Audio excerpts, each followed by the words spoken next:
to the InGeneral podcast, the Jurassic Outpost podcast, episode 167. There is a 6-7 joke in there somewhere. My name is Caleb. I am very lucky to be joined by Jurassic Outpost's on staff, Ellie Sattler, Samantha. How are you?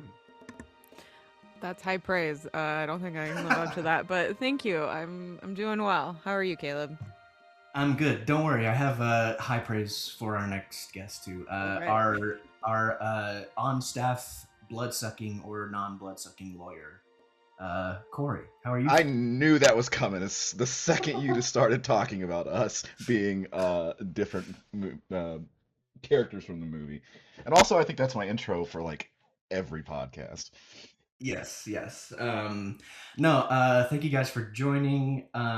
We're here for a semi-specific reason. We're going to talk about Jurassic stuff, but this is also a cold storage podcast. Woo! The David Koepp's Cold Storage movie just came out this past weekend, February 13th, Friday the 13th, and it's based on the book that David Koepp also wrote. So we're going to discuss the book and discuss the movie because all three of us read it and then all three of us have seen the movie. So before we get into that, I just want to mention some Jurassic news, which are that there was a new Spinosaurus discovered.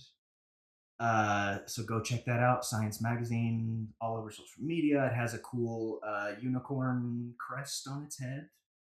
So it's very cool. And more Spinos are always a good thing. So the other thing is rumors out there about Jurassic Park 8 starting pre-production or production or something. So purely rumors at this point, but like supposedly going to the UK and Sky Studios Elstree again. So we'll see what comes from all of that. At this point, just a rumor, so there's really nothing huge to discuss outside of that. Samantha, Corey, whoever wants to go first, I wanted to ask you both. When did you last? You don't have to be specific if you don't want to, if you can't remember. But when did you last watch Jurassic World Rebirth? And what are your opinions on it? How do you feel about it now that we're like almost a year past It's been a hot minute. I'm not gonna lie. It's been probably too long for me to admit and still be a quote unquote employee of Jurassic Outpost. Um, but it? Um, it's I think my thoughts and feelings remain the same. It hasn't really changed for me. I still enjoy the movie. Um, it, I guess the farther I get from it, I realize I can start seeing the aspects of it where it was certainly made in like a year. So Yeah. that probably has become more apparent, but overall, I think my ranking is still the same. Like it's still an enjoyable movie for me. I I mean, outside of the first one, Jurassic and to a little bit of an extent, I can say this because Assis is not here. The second one and um those are real good. That's just good cinema to me, and the rest are just kind of popcorn fuel movies to me. Yeah. And that's what Rebirth is too. I haven't had really super high expectations for a Jurassic film in a very long time, so it meets those. Yeah. No, that makes sense. We were talking about that on the last podcast about how can a Jurassic sequel achieve what the first one did or what the second one did, and is that even possible? So, Nah. um, and probably not. So, um, yeah. I mean, so remind me, was it fourth in your ranking? Third? It was third. It's one, Okay. two, Rebirth, three, four, five, six. Okay. Nice. There are 7 movies now. Um, Seven and a half. Don't you dare shortchange Battle of Big Rock. oh, I agree. Yeah, I agree. It's really that would be more like 2.5. 7.15 or Yeah, something. yeah. Yeah, that's fair. Yeah. Um. All right. Good to know. Good to know. Samantha, how do you feel about Rebirth? When did you watch it last? Honestly, I don't remember. It definitely was not this calendar year though. So probably need to watch it. Get 2026 off to a better start. I don't know. Maybe restart the timeline. Um, no, I like honestly haven't really thought about it. I don't think I've really changed my opinion on it. It was still a good movie in my opinion. Enjoyed it, and I mean to your point, I don't think any Jurassic sequel is ever going to come close to the first one. Like, and I think we just proved that by having that Super Bowl commercial and bringing back the Mhm. original cast and Mm, having it be the original movie. Like, I wouldn't have expected that to happen with the, Jurassic movie that came out being none of them. So, um, yeah, I think Yeah. it's just, it's never gonna beat it, but that's okay. Like, have we done a podcast on the commercial yet? The Super Bowl commercial? We talked about it a little bit A little on the last one. in the previous one, but like Yeah. not super extensively. Like we were talking about that too, though. Like they didn't they didn't make a Jurassic World Rebirth commercial. They made a mm-hmm, Jurassic Park commercial, Mm-hmm. you know. yep. So, and Mm-hmm. that's like I enjoyed Rebirth too. Like it's nothing against Rebirth necessarily, but like another thing we said is that like you don't have to explain what Jurassic Park is to anybody. Like most Right. people know. So But also yeah, try to imagine getting Xfinity into a Rebirth commercial. I don't I don't know how you're gonna do it. I mean, yeah. Jonathan Bailey, I feel like they could have been like, let's just throw Jonathan Bailey on the screen and that's it. Here's what you Doesn't do. matter what it is. Yeah. You have Jonathan Bailey playing whatever his role was in Wicked and also his character in Rebirth, and just mesh those together, and then throw Xfinity in the middle of it somehow, and there you go. That you got Yeah. sales out the roof. And a little Bridgerton in there. There I you feel go. like I like, Yeah. Cover all the bases. Fiero leaves Oz and goes to Al Saint Hubert, or he leaves Bridger. I haven't watched Bridgerton. I'm sorry, but like he leaves Bridgerton and goes to Desert Island. But He's a time traveler. There we go. And he can pop into his yeah, different franchises. yeah. But I guess Jurassic is popular and profitable enough to where we already have rumors about the next one starting filming. So um, it's happening quickly if it's happening. So uh, all right. That's enough Jurassic. Uh, Said no one ever. exactly. But let's talk about cold storage.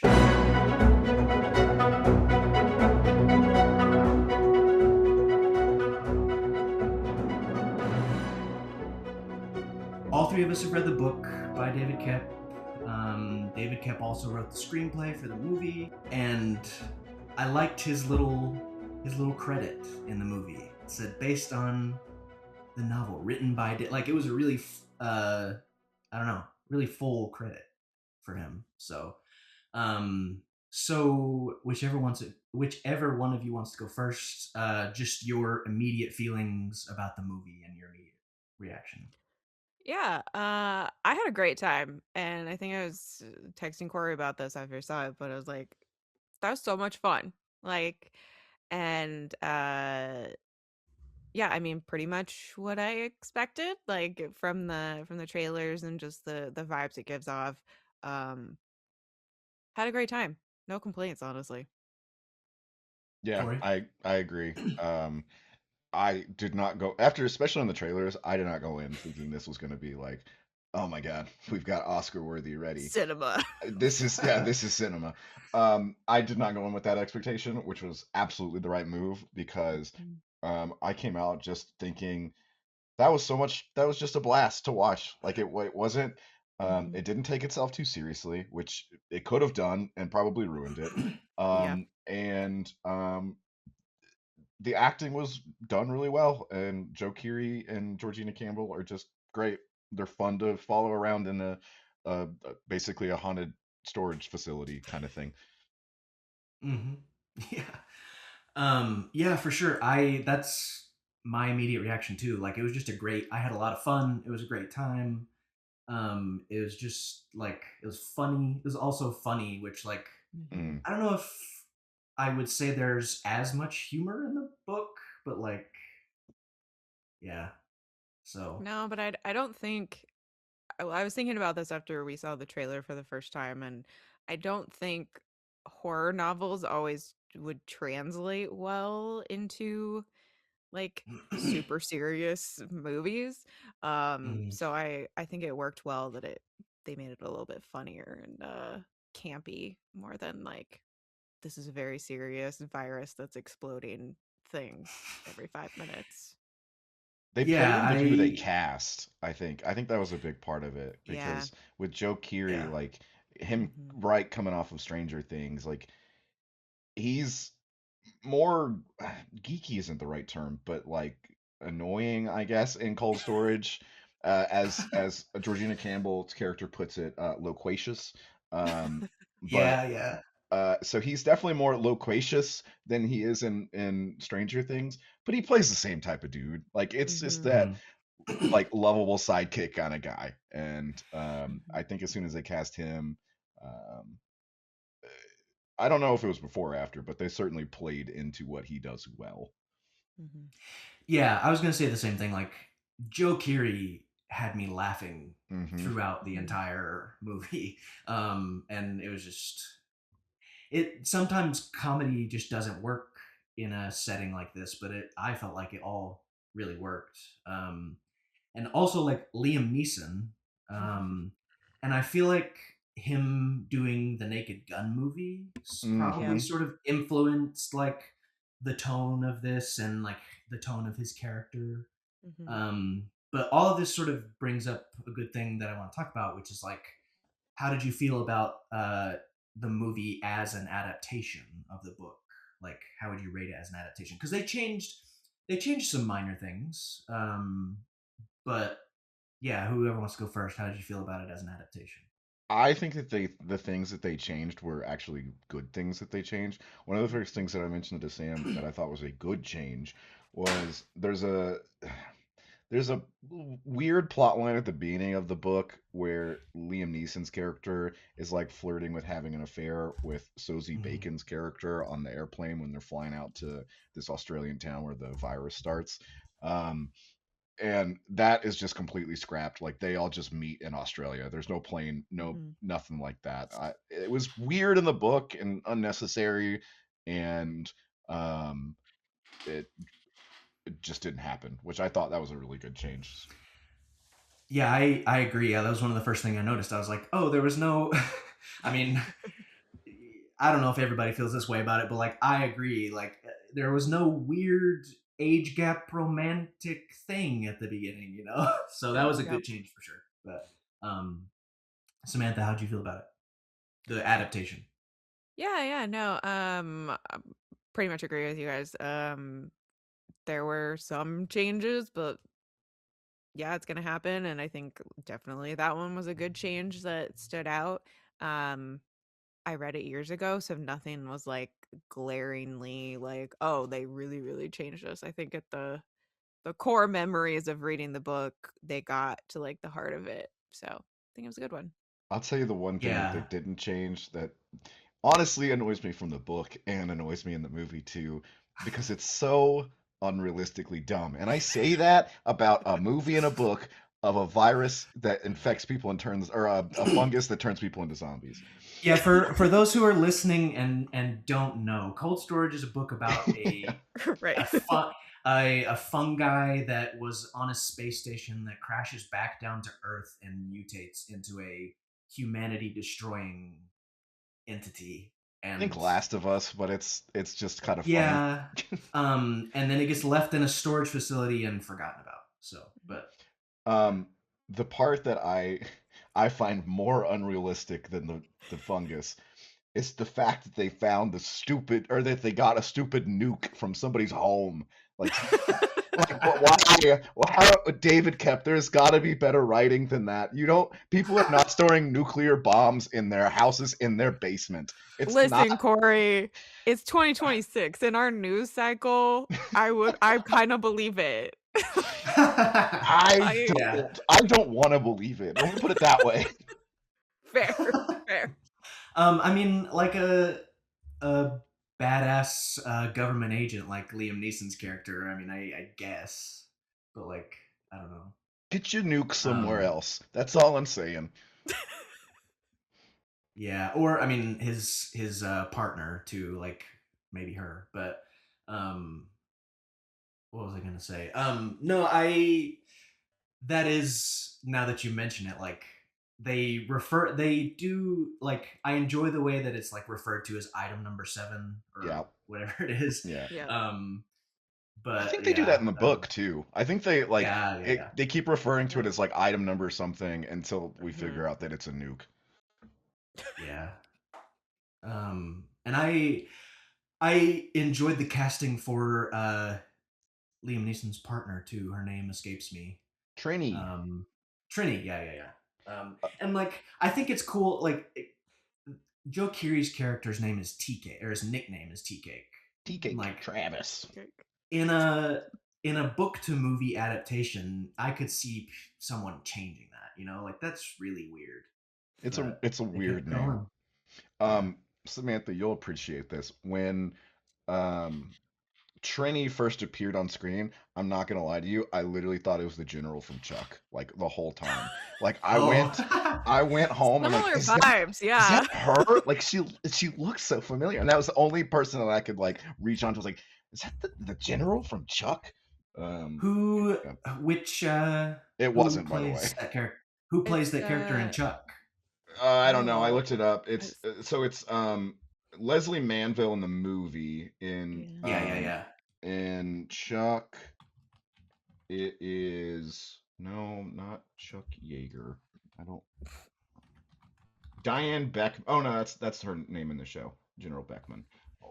She's played Yeah. by Bonita Frederici. I don't know. Hmm. Oh, okay. Oh. All right. They But they they they look look similar. they look almost exactly like they like. I mean, Chuck came out what like 20 years ago ish, Yeah. like to 15. Um, it, it I could see like age progression. Like she looks like that now. It would not have shocked me, but no, they're different people. I think too because they're Interesting. both like in that hair pulled back Mm-hmm. military outfits. It was like I could see that. Yep. Reminds me of the female general character in Avatar too. Like she also looks similar. Um, and her name escapes me too because a lot of names in Avatar escape me. But um, have you either of you seen the latest Avatar? I have not. No. Oh, okay. Well, we'll have an Avatar podcast on another Wrong day. crew for that. Fire and ash left us in the Um, dust. yeah, left us in the ash. No, I think Cold Storage as a movie, like the casting is something that really, really helped it out a lot. Because like Mm-hmm. the big three, Georgina Campbell, Joe Keery, Liam Neeson, like those are three names that a lot of people are gonna know, and Hmm. I think they fit their characters really well. I also felt like Mm-hmm. Leslie Manville fit Trini really Yep. well. Mm-hmm. So, um, and then Abigail, that was a uh good huh, character too. yeah. Um, so let me see. What I was about to say was, and then you have all the like gaggle of weirdos who show up to the storage facility, Hmm. including Georgina Campbell's character's like X, ex, right? baby daddy. Yeah. Yeah. Mike. I had to look up his name because I didn't remember it. And you have so a little more context about the story, and spoiler alert, perhaps if you haven't read the book or haven't He seen the says movie, you will 20 minutes probably into the podcast. exactly. Spoiler alert now.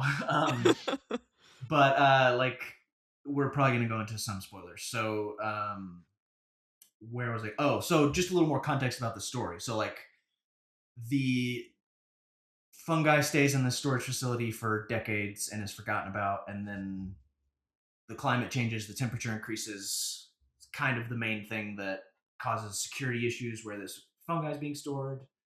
Um, so Joe Keery and Georgina Campbell's characters work at this storage facility. Liam Neeson and Leslie Manville play government agents who handled this fungi back in the day when it crashed down to Earth.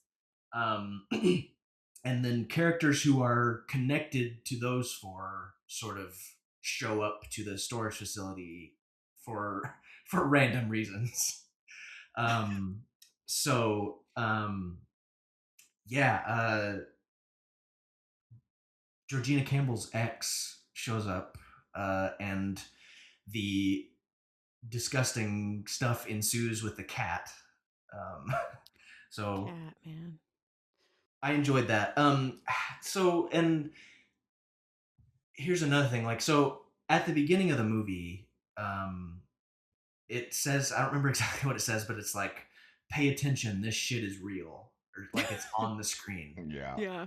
Yeah. Um, and I really like. At first, I was like, "Wow, they did that," but then I was like, "Okay, that it works."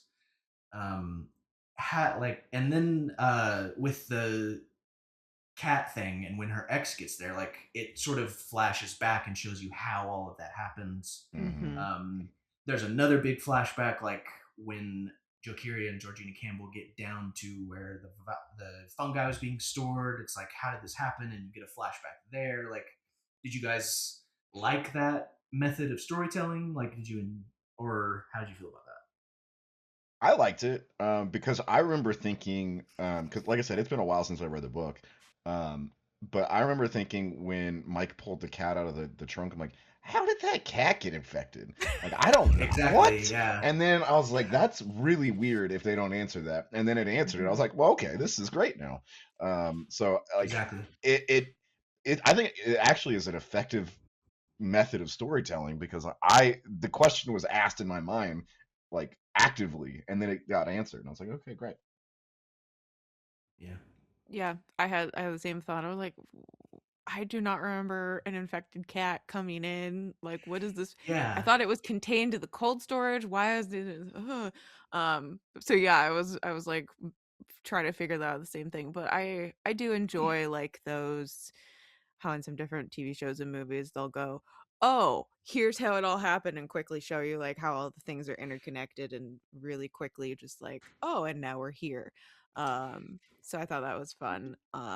Another note about the cat that I just have to say because we've kind of talked about it reminds me of the cat in Alien Earth. It did. um, Yes, with the there's Yeah. a lot eyeball. of Yeah. cats with eye gore imagery is Oh apparently yeah, in that's sci-fi so true. recently. But I was like, why does this look, oh, this is from like, I mean, not that That's it's like copyrighted that a cat eyeball thing, but no, it just reminded me. two precious cats that we've had to watch be torn apart by science fiction monsters in the I past calendar know. year. I To be know. fair, So it was Mike that was the monster. Mike is the one that shot him in the first place. True. agreed, agreed. Yeah. Like I also I just gotta say I love that you just immediately hate him because you're like, oh, I shot the cat. Oh, it's He's fine if done. you die. Yeah. This is totally fine. Yeah, I mean, credit to David Koepp and others who worked on it. Like, I felt like so much of it was believable, and like I was invested in the story. So like, Hmm. that's a good way to like the talking about the cat and all that is a good way to talk about this fungi for a second. Because the way this fungi spreads is it tells your brain to get to sources of energy and then explode No, no, no, to no, no. spread It's out. different. It's different.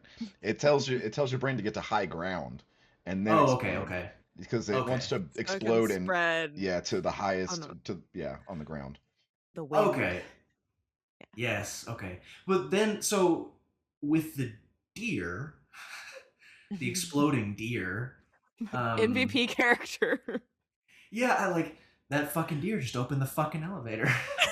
So The great. best part. Yeah, Oh, I was that was great. cackling. It was great.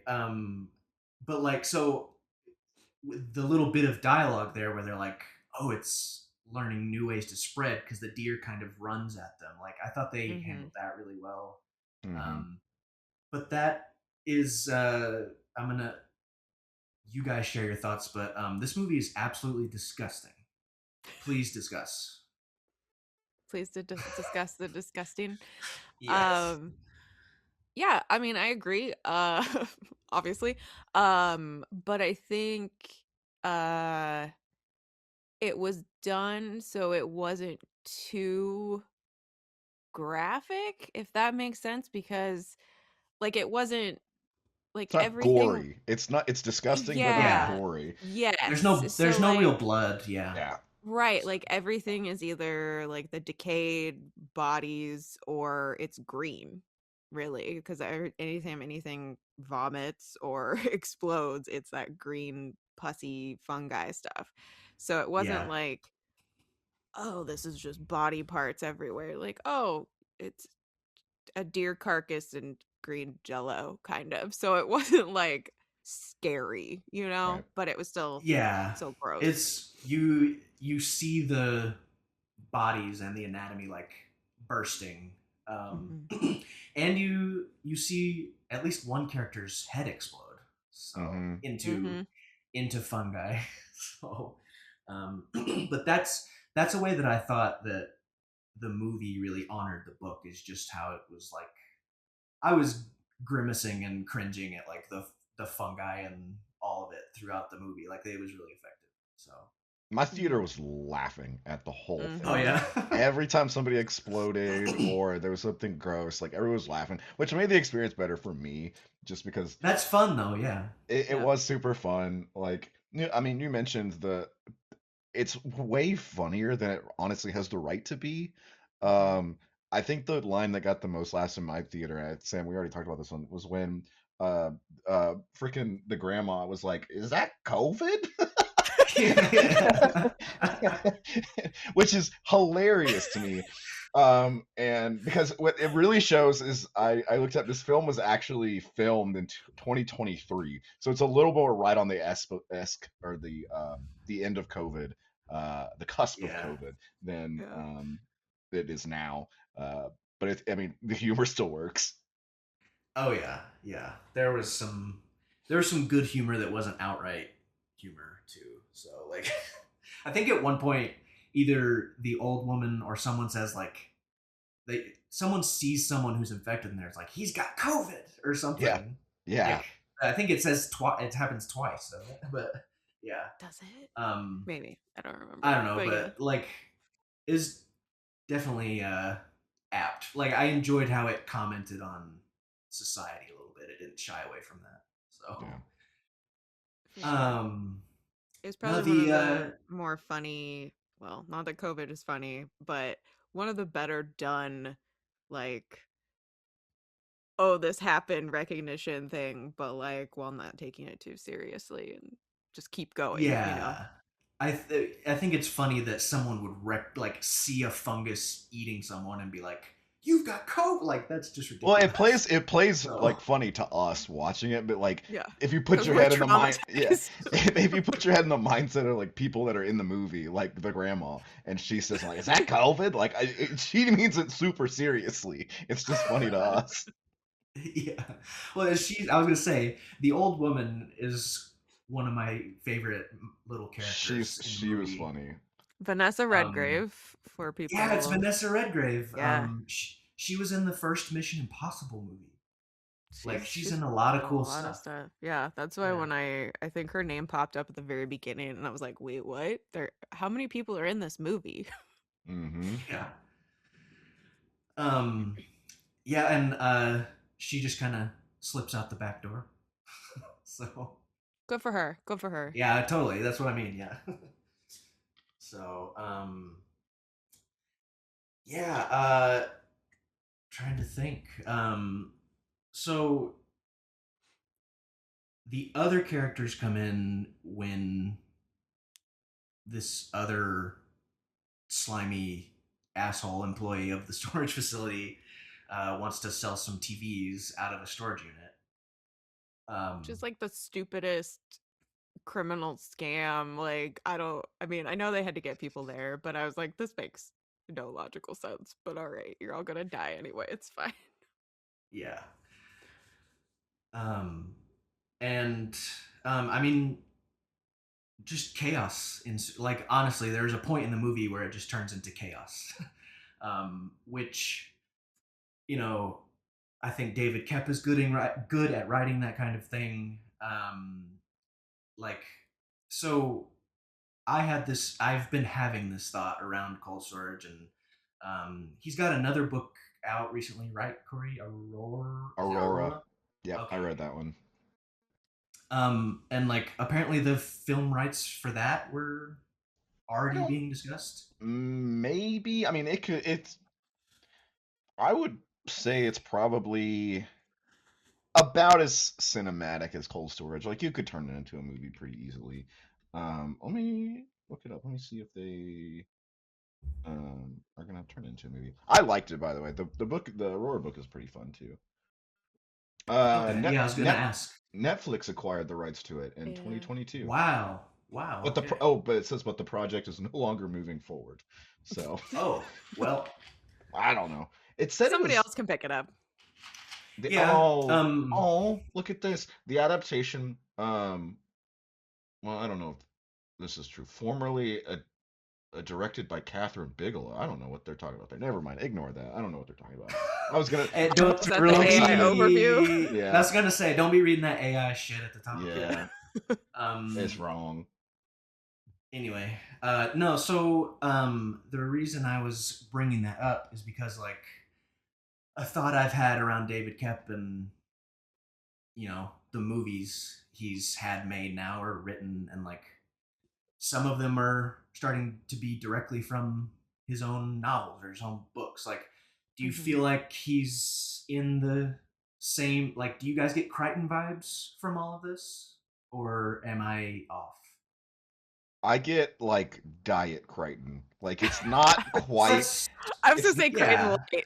Yeah. yeah, That's it's kind like of yeah. it's That's kind not of what I as mean. scientific and not as like Yeah. thought provoking as a Crichton book Yeah. because like my go-to or not my always when I think about a Crichton book, I always think about what the prologue is because Crichton writes prologues every single time that are like, here's the technology that we're going to be talking about, here's the science that we're going to be talking about, and basically it's Yeah, almost always like a little like um history of that science or like how that science has becoming a problem in the real world, and then it launches into the fiction part of the story, which I love. I think that really grounds all of his books. Hmm. yeah. But Crichton doesn't have that. I mean, not Crichton. Koepp doesn't have that. He just writes like, oh, fun little. So, Kep is more blockbuster in a way. yeah, he writes blockbuster novels. They're novels that could Yeah, easily be turned into movies.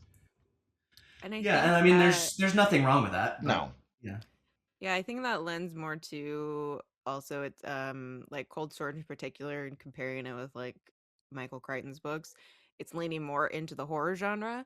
So a lot of horror books don't necessarily go down all those like science rabbit holes and it's just like, oh, there's this weird thing. We're not going to explain it. People are going to die. The end, you know.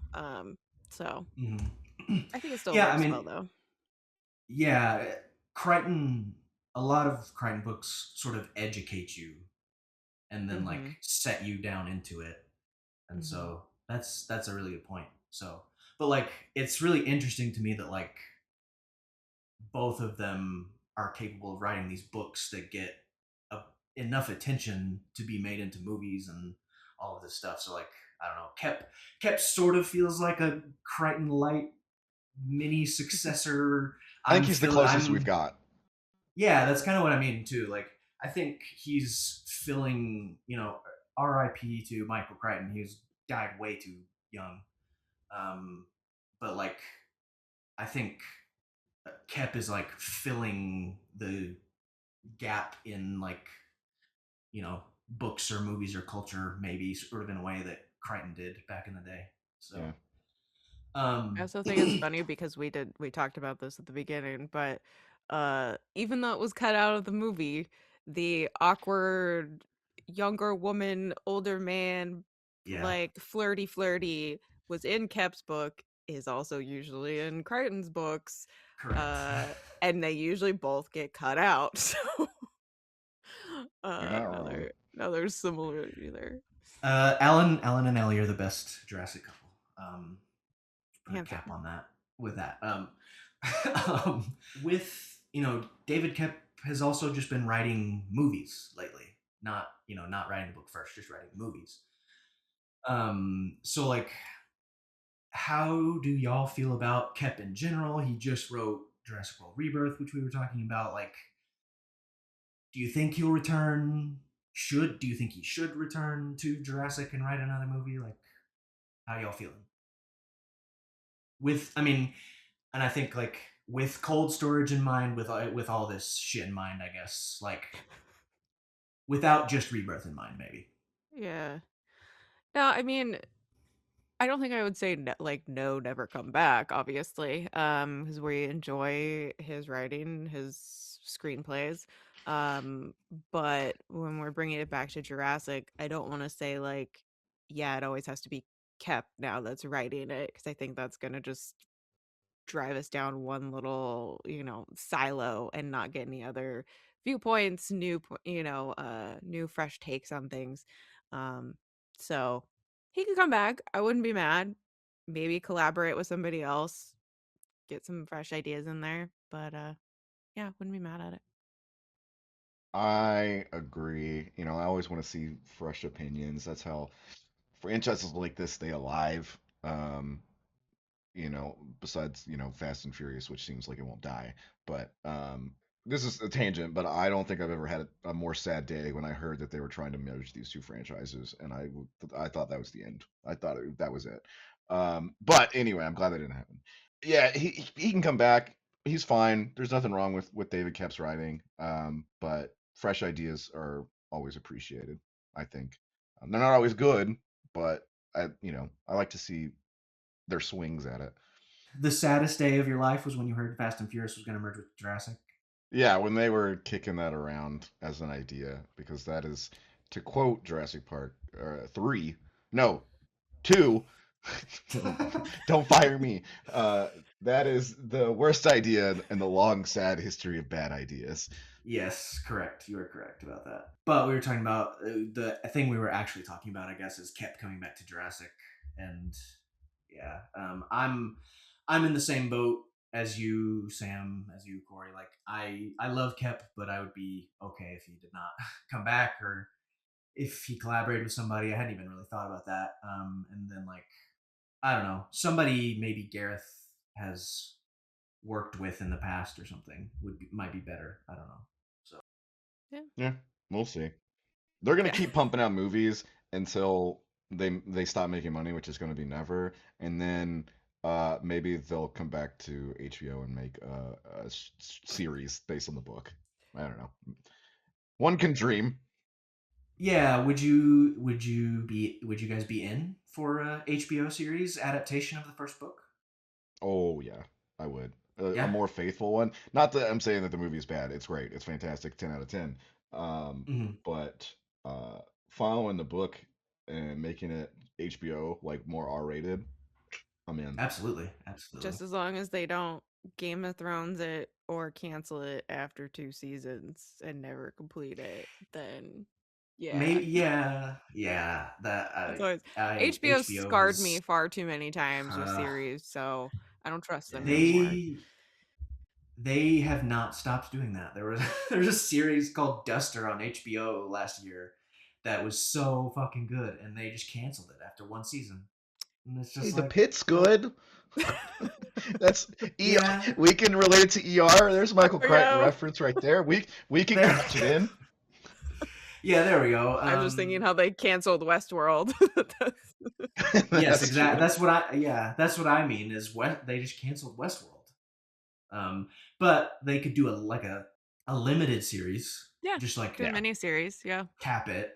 Bring him the guy that wrote Chernobyl and have him do Jurassic and solid.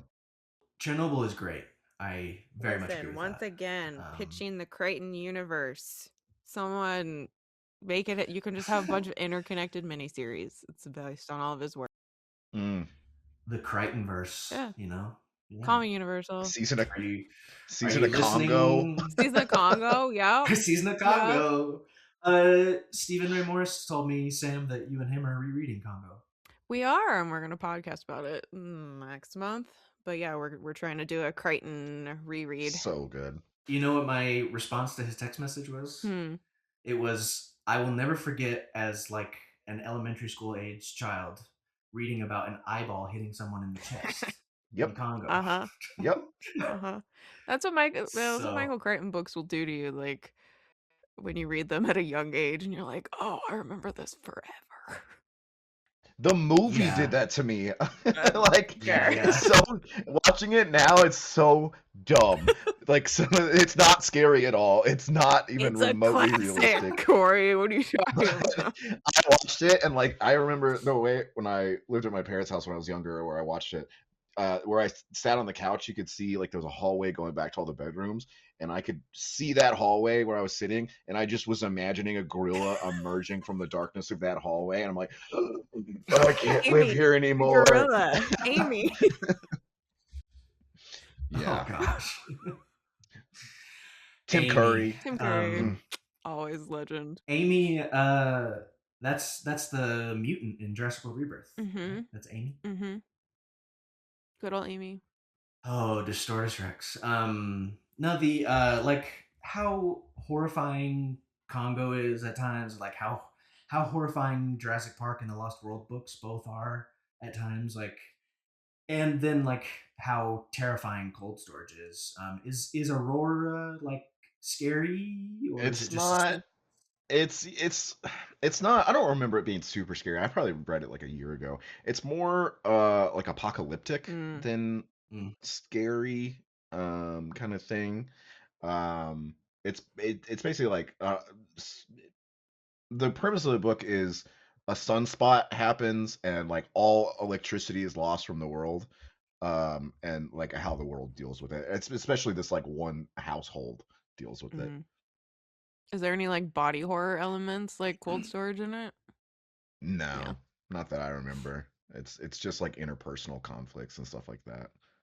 The Crichton Koepp connection just feels fun. They Mm-hmm. worked together Hmm. on movies, you know, like it's a cool thing. So, because we need more. I don't know. I read. We're gonna talk about sci-fi book recommendations in a second, but like, I read David Koepp and Michael Crichton, and I'm like, I wish there were more. I wish there was more, just even within the sci-fi genre. Like, I wish there was more books like this, but I guess Crichton's hard to top also. So Okay, I'm gonna actually posit something right here that maybe there's a closer author to Crichton than David Koepp, and that's Andy Weir, which I assume that we're oh about to yeah, talk about Project Hail Mary because yeah, that's the next movie I'm looking forward to. That's based on the book. absolutely, yeah. Um, we can jump into book recommendations, sci-fi, uh, Jurassic Park adjacent book recommendations.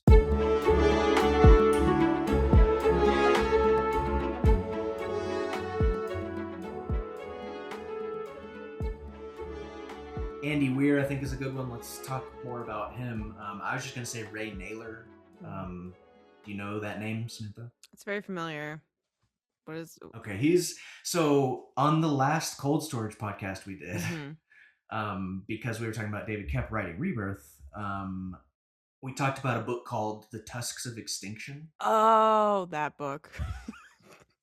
And it's set in the near future, and this company has cloned mammoths. And but like they can't get the mammoths to like behave and like live correctly. Mm-hmm. They just like don't know what to do. So like they implant the consciousness of this elephant conservationist Mm-hmm. who died like 100 years ago into a mammoth. Mm-hmm. And like It's wild. so I read it. What'd you think of it? Um, I loved it, to be Okay. honest. I enjoyed all of the trampling that went on. I mean, honestly, yeah. Like, what would you do if you're putting an elephant trample people? Yeah. Did you read it? I remember reading part of it, and I wasn't Okay. expect. I think I was like, I didn't hate it. I was just expecting, I guess, more Jurassic Park esque, and not let's put the Mm. consciousness of this woman into a mammoth. It was a little much for my brain to comprehend at the time. it's a wild, like truly a wild concept because like I don't know, it goes deep into her consciousness. I'll say that. Mhm. Um, and then also details when she tramples people who killed elephants, and it's fun. So Honestly, that would be so fun.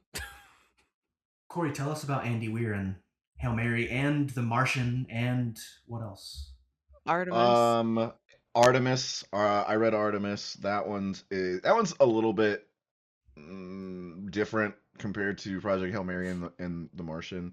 But it's still fun. I'm very much looking forward to Project Hail Mary coming out because I highly recommend that book. If you haven't read it, my personal recommendation is get the audiobook for that Mhm. because it's the voice acting or the narrator is fantastic in that book. There's certain Nice. parts I don't want to spoil yet. The trailers already kind of spoil it, but the way he does certain characters in that book are just off the charts, and I love that. The other author that actually came to mind, I was thinking about it just now, that also is kind of Crichton-esque is Blake Crouch. Mm. Mm. He has some books that I haven't read all of them. I think I've actually only read one of his books, Dark Matter. They actually made an Apple show with um, the guy that was in Train Dreams and I can't Joel remember his Edgerton. Joel Edgerton. There we go. He was in it. Show was it was okay. I think it stayed pretty close to the book, but it was just okay. The book was really good. And it's more like on the heavy side. I think Andy Weir is more like light comedy science. Blake Crouch is more like heavy dark science kind of stuff. Mm. Um, and so maybe Crichton's kind of like in the middle of that a little bit. So you got a spectrum there. Mhm. Interesting. Um, I was gonna bring up since I liked the Tusks of Extinction, I decided to get Ray Naylor's other books, and I haven't read them all yet, but they're not a series. They're like all independent of each other. Mhm. But like the one he wrote after that is called The Mountain in the Sea, and it's about a group of cephalopods in the ocean off of Vietnam who develop their own language and culture and like start killing people. Hell yeah. So Huh. That's almost like the octopus on the front, right? yes, it Yeah. is. And I'm like halfway through that one, and it's really good. He does near future really well. Mm. He just like because there are like androids and drones in both of these books that I've read so far, and they both feel quite like they're really like advanced AI drones. They're pretty scary to be honest with you. Um, and so and in this is not a spoiler, but like um, in The Mountain and the Sea, uh, part of the story is that there is a company who has created the first like sentient AI being. Mm. So that's also happening while these cephalopods are like having independent culture. So That sounds cool. yeah, and then the other one is it's called Where the Axe is Buried, um, and it's like set near future, but like further in the future, I guess, because it's about like the story is that the president of the United States is like has been the same guy forever because or for a really long time because he keeps just uploading his consciousness into new Oh, bodies. Hmm. cool. Um, and it deals with AI and all of that kind of stuff. So Mhm. it's a really interesting one too. So That sounds good. um, yeah, it's crazy, honestly. So any recommendations from you, Samantha? All right, so this is my time, but I won't I won't go too long. This is no. Uh, That's what I should have said at the beginning. Was that Samantha was our staff literature publishing expert Team here. So PRH, we publish Andy Weir. yeah. Um, No, but I think some of my favorite, I mean, I read a lot of sci-fi, but I think it also depends on what kind of subgenres of sci-fi you want to get into. Because Michael Crichton, for the most part, I think are all very like terrestrial based. Um, cold Mhm. storage, it's all kind of real world stuff where sci-fi also goes into like space operas, and that kind of thing. Um, Mm. but one that kind of I have to mention because of cold storage and the fungi horror aspect of it is The Blighted Stars by Megan O'Keefe. It's one of my favorite trilogies of all time. It's a space exploration. They come to this new planet and there's some fungus and Mm. things ensue. Um, don't want to don't want to spoil it, but not great things happen. So it kind of rides a line. It's mostly sci-fi, but it has horror elements in there. Um, and then to get more of a like a funny thing, and it reminded me when you mentioned the Apple series, because why did I just blank Murderbot? Um, Oh, I knew you were Oh gonna yeah, say yeah, that because I yeah, bought the yeah. book when I was in Portland and I haven't read it yet, yes, or the first book at yeah. least. The Murderbot series by Martha Wells. Martha Wells is Mm. also she writes sci-fi and fantasy. She's got a plethora of books out, but I feel like the Murderbot is probably her most sci-fi heavy one. And again, that's not on our planet. That's a space. A robot is the main character, but it is in his head. Like you get to hear his internal monologue, and he's actually very funny. And I think the show does that well. So if you're looking for something like cold storagey humor sci-fi, um, I think that would be a good suggestion. And then something I really want to read that I haven't gotten around to is N.K. Jemisin's The Broken Earth trilogy. Um, so that's kind of like a climate change, sci-fi fantasy mixture. But I've been recommended it for years and I just haven't got around to it. So I'm hoping, I can get into that this year. But yeah, always looking Okay. for more books, more suggestions on sci-fi because I feel like we need. I mean, as much as I like Michael Crichton, uh, it I can't read that style all the time. Like it hurts my brain Yeah, after a while. There's too much science. Sometimes I just want a cold storage where it's a little less intense. yeah. Can I throw another recommendation out there No. that I read Absolutely. recently? As many as you would like. So this one, it is sci-fi. It's more of I would probably classify it like an airport read kind of book novel. Mm.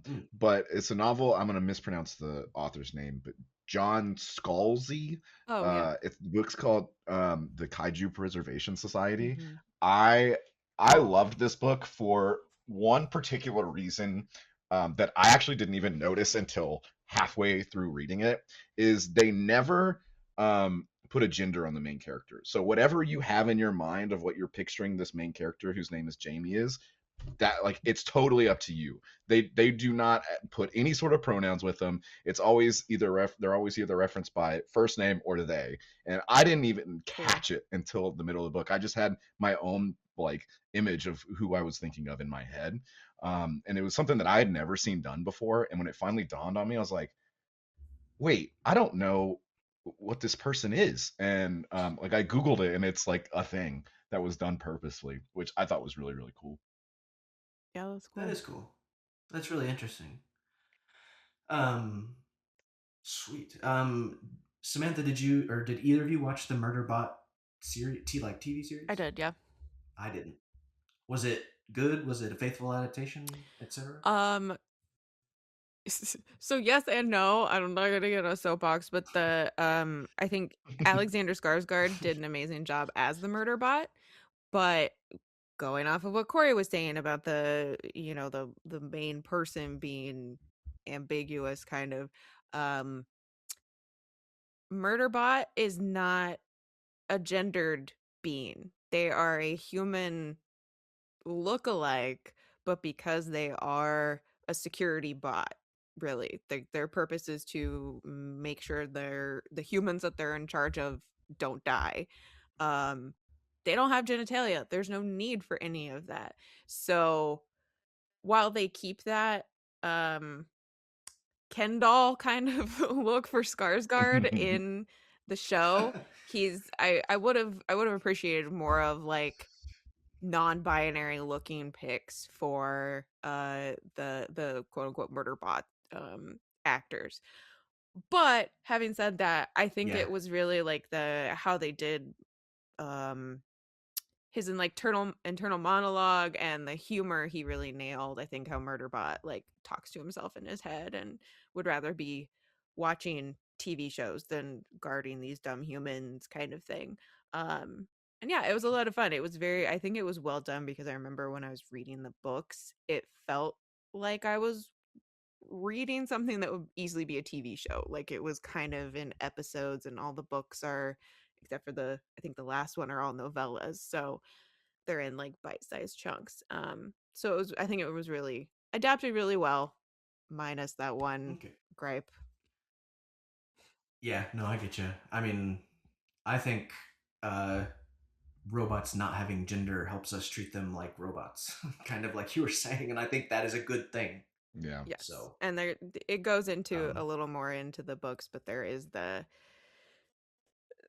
I don't remember what they call them, but it's not sex bots, but it's comfort. I think they're yeah, comfort bots exactly. or something, and those do have Yeah, genitalia. They are gendered, but exactly. I assume if we went further into like a series of whatever. Anyway, I think it was a good adaptation, minus that one little point. Yeah, that just reminds me of, other sentient robots in Westworld, which is Crichton. Westworld, Hmm. I love. Um, man, Westworld is so good. It had a character named Caleb in it. Like, you can't get any better. Um, so another thing that I wanted to talk about is a little movie that's coming out in 2028. Might be in the same year as a Jurassic movie, and it's called The Mummy 4.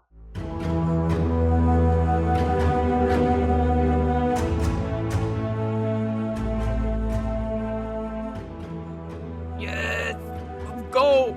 Yeah. How does that make you feel? As people who are over 30, how does that make you Thanks, Caleb. Wow. Thanks. Jesus. I'm over As a 32. person I am who also over is 30. But why does that matter? Just you could say fans of the original. Jesus. as someone who was alive before the movie came out. Yeah. Yes, that's what I mean. Yes, yeah. I would like a little more like confirmation on Universal's part and everything. Like more like I don't know. I'll believe it when there's like actually filming is happening because I don't want to like jinx it. Mhm, Because I mean I think we've all been mhm. wanting this movie since two. You know, uh, so no, Brendan Fraser, Rachel Weisz. I'm there. I'm seated. It's Yeah, comforting to know that like when Brendan talks about it, it's like this is the mummy I want to make. It's like, Mm-hmm. all right, cool. I'm on board for yeah. that. That gives me a lot of confidence. The directors, and they might also be writing it. I don't remember, but they did the Ready or Not Mm. films. Mm-hmm. Have y'all Which are seen those? great. Yeah. Okay. I mean, the second one is coming out soon, but the first one is awesome. Yeah. So Yeah. I've watched the first one like 2 or 3 times. Mm-hmm. It's really good. yeah. So that like if they do a mummy in that sort of style, like yes, Mm-hmm. please. Um, Which is speaking of this, completely different from the vibe of the Lee Cronin Mummy movie coming out based on the yeah. trailer that just came out this I do week. want to see That that one looks though. way different than any sort of mummy adaptation that's ever happened in the history of mummy movies. Yeah. It's definitely like if this happened in the modern world, and Mm-hmm. like it gave me the Exorcist vibes. Because It's Yeah. like Pet Cemetery. It's Pet Yeah. Cemetery is what it yeah, reminds me yeah, of. yeah, yeah, yeah. I kind of like this. We had the Frankenstein adaptation. The Bride was coming out, and then we're Hmm. getting the Mummy. Mm. All different takes on it. So I'm excited for that one. And we're getting minions and monsters. No, no, no. That goes Thumbs down. goes in the bucket with the Tom Cruise Mummy. Like the Oh my gosh. get him out, get him out. You still remember when they released that trailer without the music That to was it? so funny. And the sound? I just remember Krista being like, "What the What? fuck is happening?" Why is it just 30 seconds of Tom Ugh. Cruise going, somebody left the track muted. Somebody exported incorrectly. So I funny. think that trailer though, with the bad sound, was better than the movie though. So Maybe.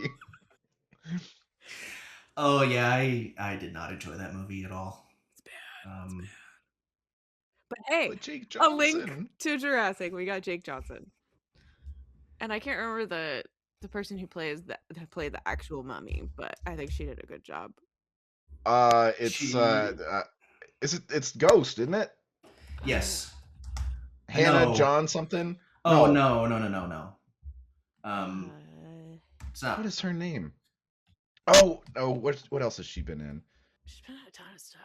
I just can't remember. I never remember. Yeah, her name. I'm getting her mixed up with the lady who played Ghost. 2017 movie. Oh, Sophia Boutella? Correct. Yeah, there Yes, it is. yes. Look at us. We found it eventually. Oh, she was in Star Trek Beyond. That's Oh, who yeah. it was. Yeah, yeah. she's was she in Kingsman? Like I think so. Yeah. whatever, she had like There blades are- as legs or something. Yes. Yeah, she was in yes. the second, or no, the first Kingsman Yeah. movie. Speaking of wild movies, like there are so many like star actors in those movies, and they're just insane. Mhm. But No, but my one, um, I will bitch about the Tom Cruise mummy all day, but I think she did a good job as the actual mummy. That was the highlight of it for me. But yeah, they were. I mean, this is maybe a longer conversation for another time, but they were trying to do that dark universe thing. yeah.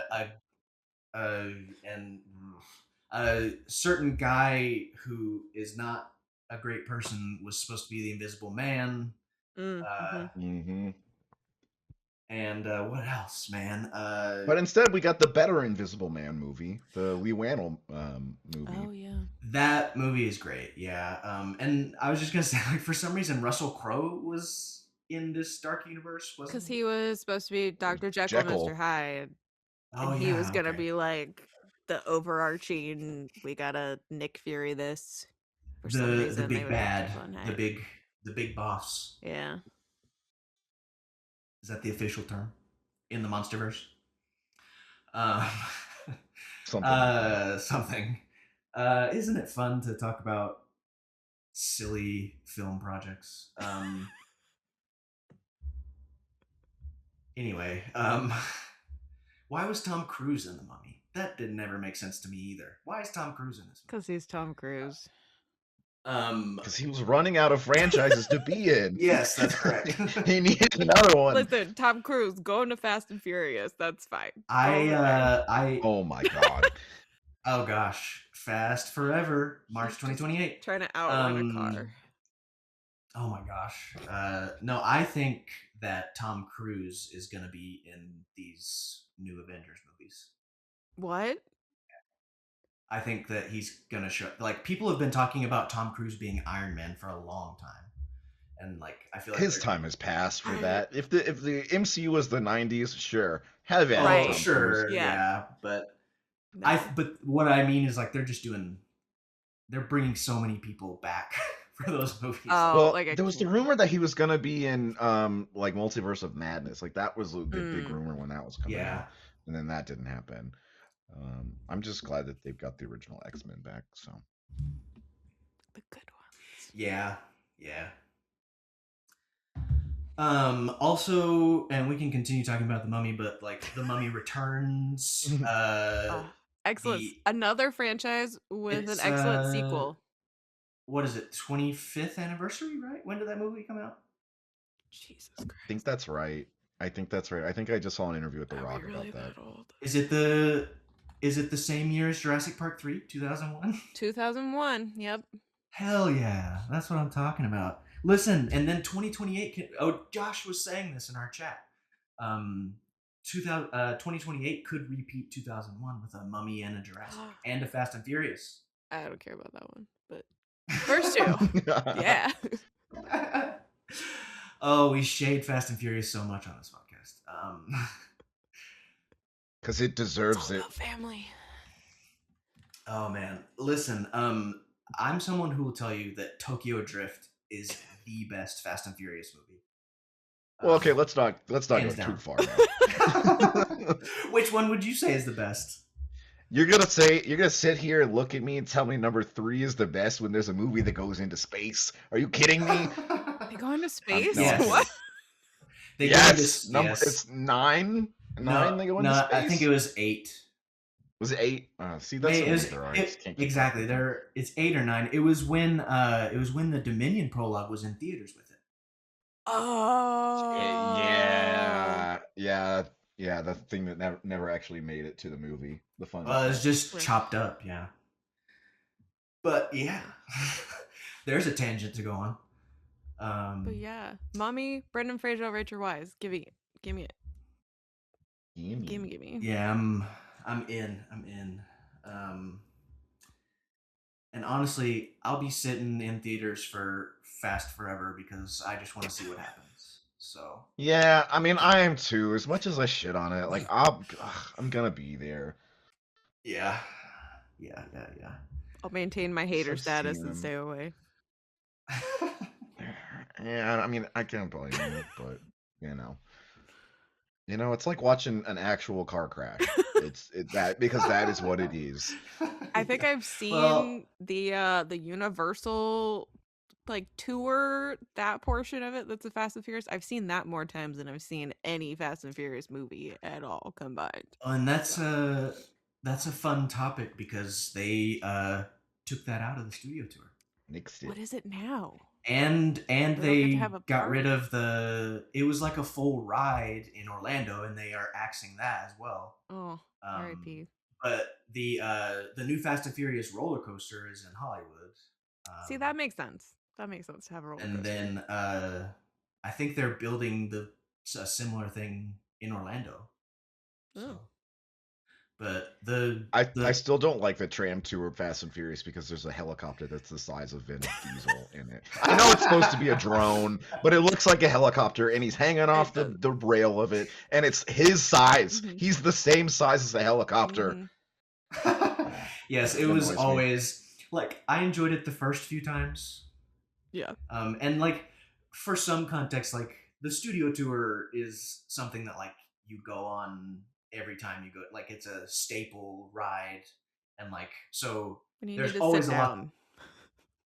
In Yeah, the shade. Yeah. yeah. And they let you bring drinks on. Hell yeah. Bring your beverage. No, but like there's a lot that changes about the studio tour, but then like at the end of every studio tour, it was Fast and Furious every time. Yeah. So I think I've probably sat through that 100 times. So You've got more strength than me. I love the studio tour is so fun. Studio tour, no, yeah. I don't disagree. Not the Yeah. end of it though. Yeah. Can I just get off early and walk back? Thanks. Yeah. Give me some exercise.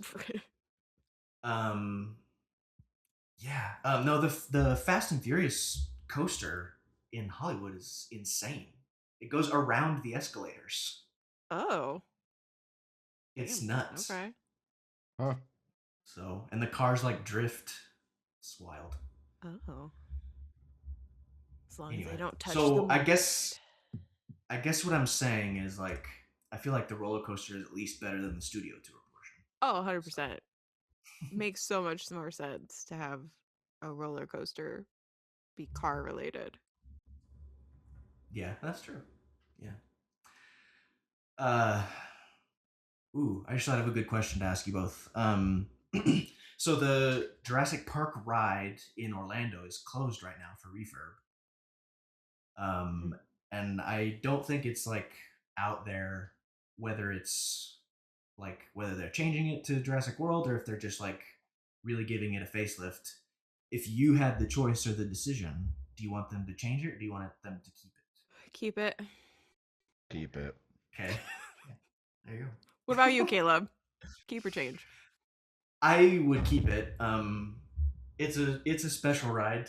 Mm-hmm. Like there's a lot that needs a facelift, but like yeah. Um, all right.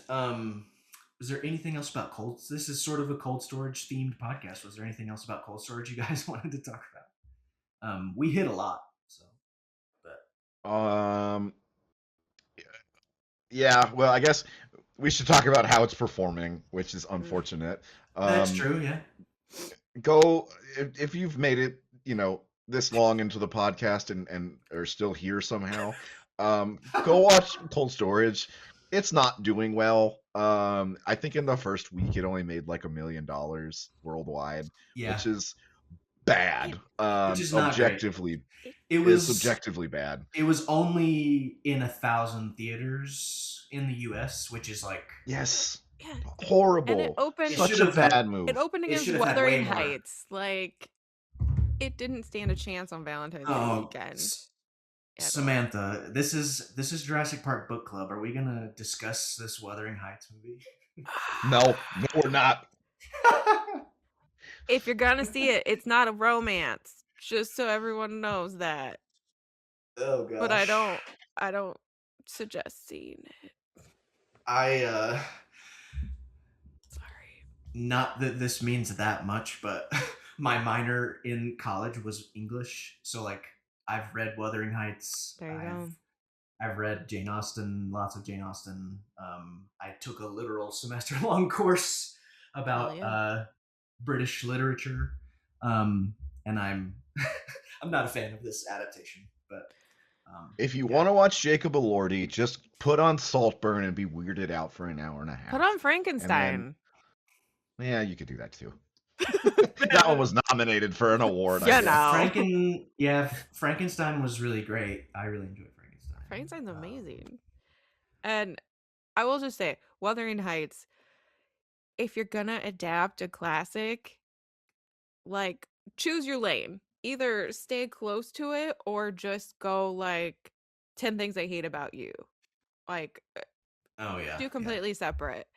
Don't do this weird like, oh, we're kind of, but it's just horny, but we're not following the plot. And we're ignoring all the themes of race and abuse and generational drama. Here's Margot Robbie. I will say, there is some great filmmaking going on. I think it looks beautiful. I just don't. Yes. I think the score is also Oh great. yeah. I just don't. I'm not a fan of how they have adapted the book. No. As an adaptation, Um, 0 out of 10. Everything yeah. else, beautiful, beautiful, beautifully shot. Costumes look cool. Music good. I'll stop. I'm gonna stop, otherwise it's gonna keep going. Wuthering Heights. Anyway, cold storage box office, like it didn't have. I think this might be one of the first films in a while that I feel like I saw zero marketing. Like Right? I I saw the I I saw saw the one trailer trailer. for it. Yeah, Yeah. I had to look up the Um, release date. I mean, it's more of an mm, indie release Yeah. production, so it makes sense. But like even in my town, like it was only playing in one theater, and it's not Mm. even the theater that I like going to because no offense to AMC, I hate watching the Nicole Kidman intro every time I watch a movie. I'm sorry. I see it every time, and I Corey, know there was a Jurassic World reference in it. I get it, but it's just like when I hear her say heartbreak feels good in a place like this, it makes me want to scream.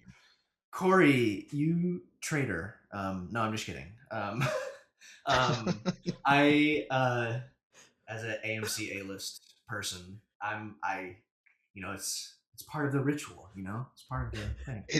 Should it be though? At what cost?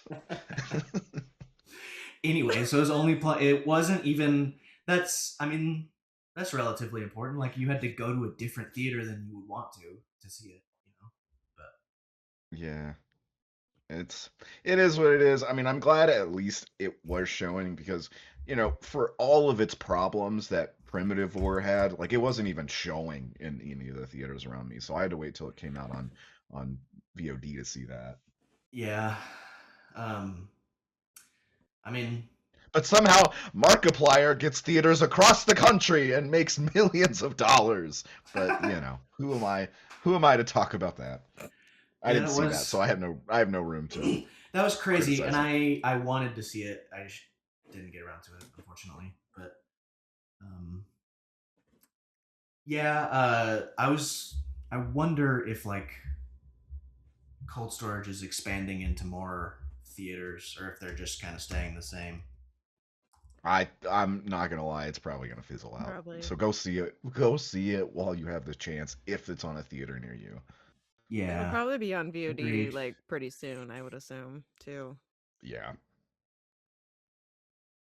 I would agree with that. So it's up to we're recording this on a Friday. It's been out for a week. Mhm. Um, it's according to this box office website, it is up to 1. It made 1.1 million in its opening weekend. It's made 1.8 million now. Hey, as much So as I hate Rotten Tomatoes, the tomato meter for it is at 76%, popcorn meter 77. So like people are yeah, enjoying it. like we were saying at the beginning of this podcast, like it's just a really good time. It's a lot of fun. Mhm. Um, like yeah.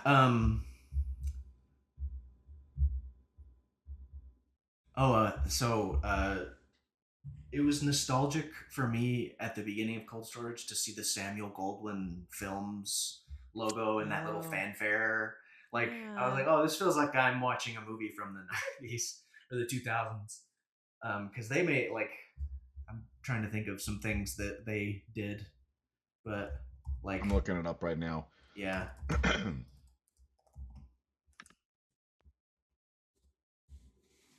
Let's see. Samuel Goldwyn films. Oh my God, I don't know any of these. yeah, I know, These are same. like 19. These are like 30s movies and Oh, 50s movies. I feel like I've seen the logo in front of other things.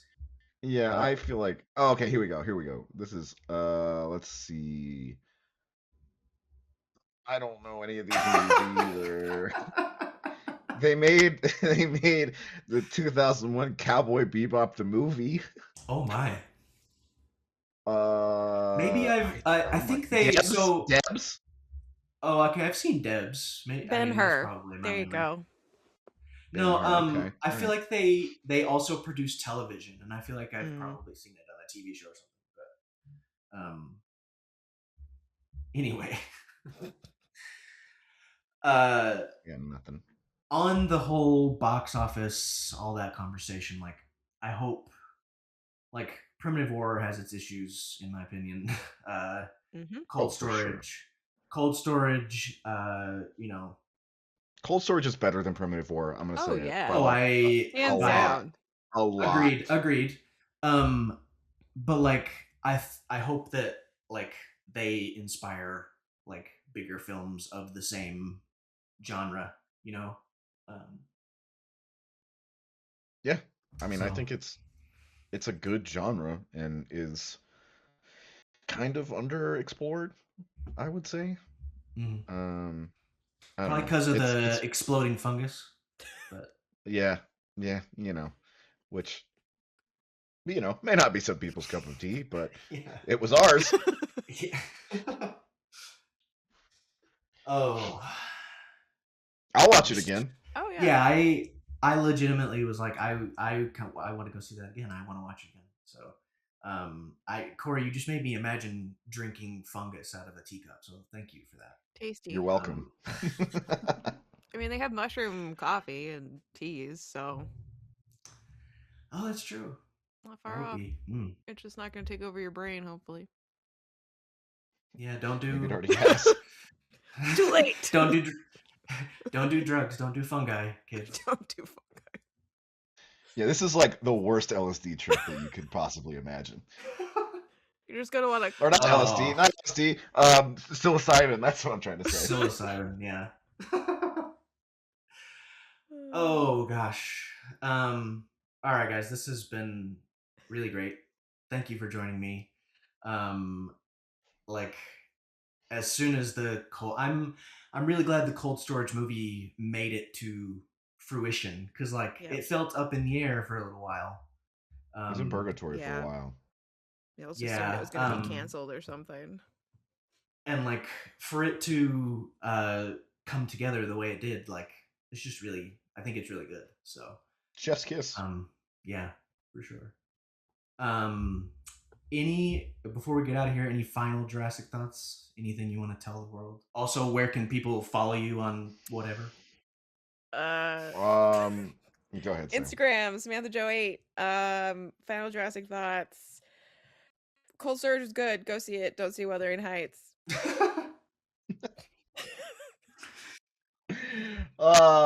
Yeah, I'm Mr. underscore Cander, Cander, on everything. And go see Cold Storage. I this is probably an unpopular opinion, but I think Jurassic Park's pretty good. And What? Wow. and yeah, this is the last time you're gonna hear me on this podcast. And yeah, just go to the movie theaters and see the movie, make money. True. Yeah. Well said. That's why they pay me for my words. That's why we're professionals. That's true. They do. Blood sucking and all. Yes. Yes. Yes. I'm at Caleb Composed. Go check out Jurassic Outpost on YouTube and at the .com world. And thank you for listening to this podcast. Go see Cold Storage, and we'll see you in the next one. Bye. Bye. Bye. Bye, guys. We.